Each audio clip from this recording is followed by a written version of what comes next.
So we now get to the video that I wish I'd had a few years ago when I made the jump from photography to videography. It's not a massive leap, it's nothing that's going to really scare you off, and I wouldn't say you need to define yourself as either one or the other. You can quite happily do both, that's what I do. But there are a few little bits and pieces that are just slightly different from the photography to the videography, and things that I wish I'd known and things that I wish I'd understood about the way that the camera works just differently in the two fields. And it just gives you a few introductions. Hopefully this will just give you a little bit of confidence if you're a photographer already, trying out a few different bits of videography. So I've broken this down into 5 tips to try and just help make that jump a little bit easier. The first is what I've always thought of as my short films. So I think of them as long photos. I'm a photographer, I've been a photographer for 20 years, and essentially my videos are not a lot more than long photos. I just have made them gradually longer and longer and longer. When you first start out, the temptation is to look at films, look at YouTube and start thinking, I'm going to make a 20-minute video straight away, and that's going to be exhausting and it's going to be demoralizing, and it's probably not going to turn out as well as you might initially hope. You might be lucky, but it probably isn't going to be as good as if you build up to 20 minutes. So for the first couple of videos, just aim to create a video that's 30 seconds long, a minute long, just something that shows one single subject. So concentrate on one subject that you'd maybe normally be taking a photograph of, and just switch the camera over into video mode and start to take a few videos and start to create a little bit of movement and focus on one single subject. You don't necessarily need to deal with people talking, you don't need to worry about doing interviews or capturing people on camera to begin with. Just learn how your camera works. Just start to take a few long photos and see how it goes from there. Number 2 is a tip that I'd say whether you're starting out or whether you've been doing this for a while. Probably if you've been doing this for a while, you've worked this one out for yourself, but always shoot more than you expect to.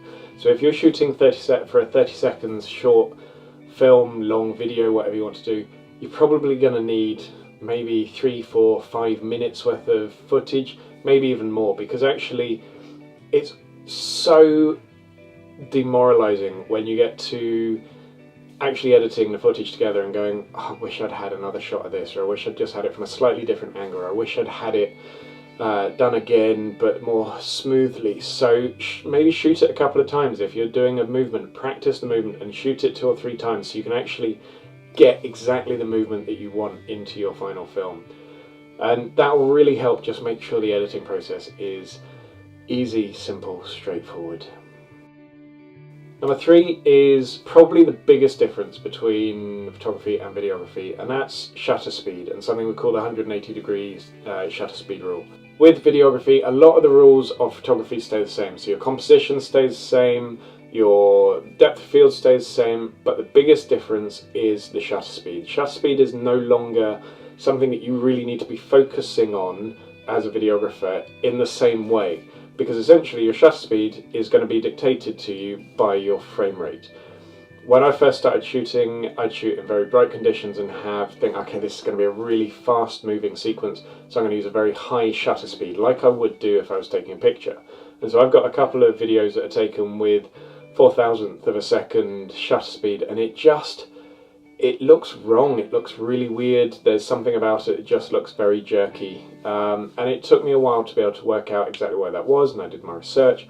The 180 degree shutter rule suggests that for capturing smooth motion in your photographs, I have also actually done a full video on why this works. So it's either here or it's here. I can never remember which side it comes up on.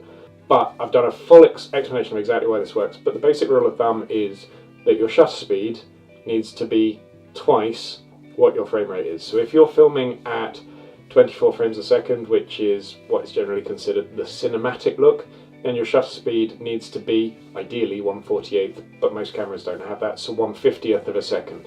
If you're filming at 60 frames a second to be able to slow things down and get fantastic slow motion, you need to be filming with a shutter speed of 1/120th of a second.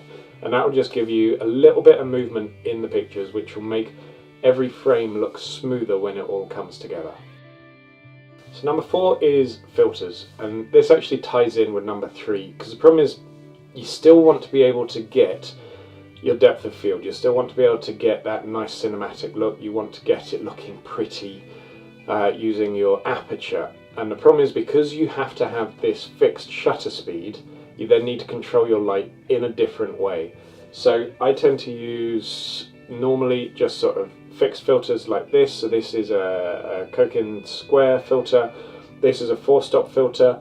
You can use whatever filter it takes to be able to limit the amount of light that's coming into the camera to be able to get the shutter speed that you need without having to sacrifice your aperture.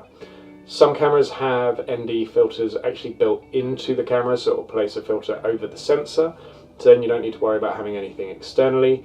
One of the things that I get a lot of questions about from photographers when they see me filming is, why have you got so many filters on your camera? And that's exactly what it is. It's just to limit the amount of light that's getting in.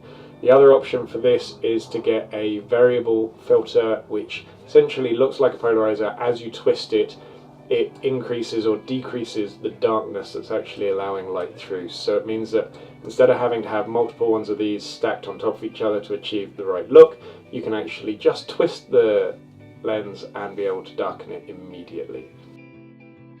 And the last thing is movement. As photographers, we don't move that much. We're so used to shooting subjects that sometimes they're moving and we're used to actually capturing movement in the frame, but we don't move. So we tend to stay very still, and we tend to point our camera in one direction unless something is actually moving in our field that we want to capture.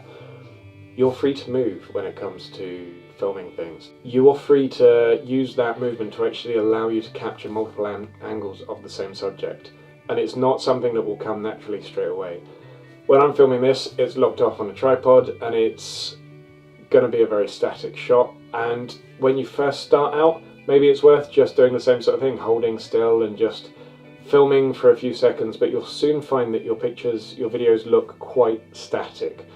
Move with the camera, stand up, lower it down, move around the subject. Try not to do big heavy steps, because you will see that in the movement on the film, but just gently walking around a subject can really give you a really nice look to your videos.